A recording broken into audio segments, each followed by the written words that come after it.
took place.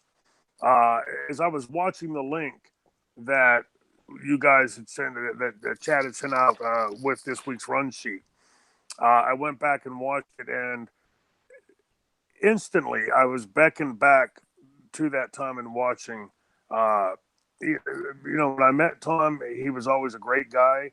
Was almost quiet, a little bit too quiet, but he was just a physical specimen.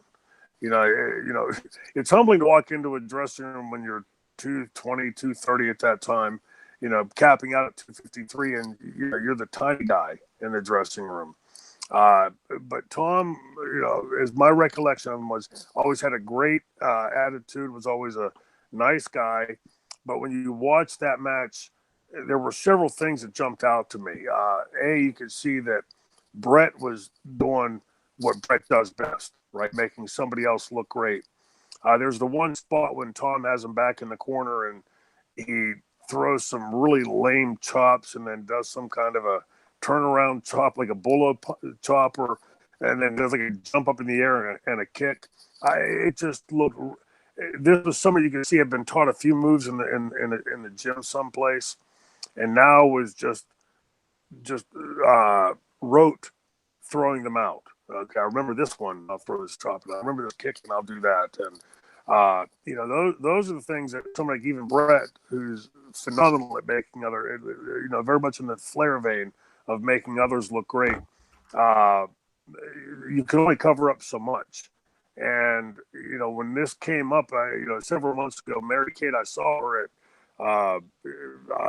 WrestleCon, and she was telling me about this lost tape and, what she was wanting to do with it and stuff. And how should she handle it? And, it's a great little history great little lesson on the history of our business to go back and look at some of that stuff, because, I think somebody that's younger hears all these stories of these, incredible matches and angles and, the massive numbers that wrestling used to draw. And I think it's easy to sometimes say, come on, you guys are embellishing, right? Or this is a little bit bullshit. And then you go back and you watch something like that tape that is such a microcosm of the business at that time. And, when you look at Bret,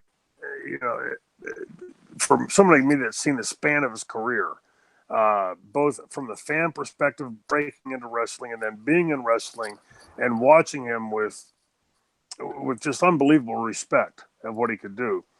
And seeing that he was able to get what he did out of Tom Magee. Again, all you have to do is watch that one match. You can see why Vince McMahon would think what he thought about Tom Magee. He was an incredible specimen and, very gifted athlete. But you can now see also when you watch that match how that doesn't necessarily translate into a great wrestler makes.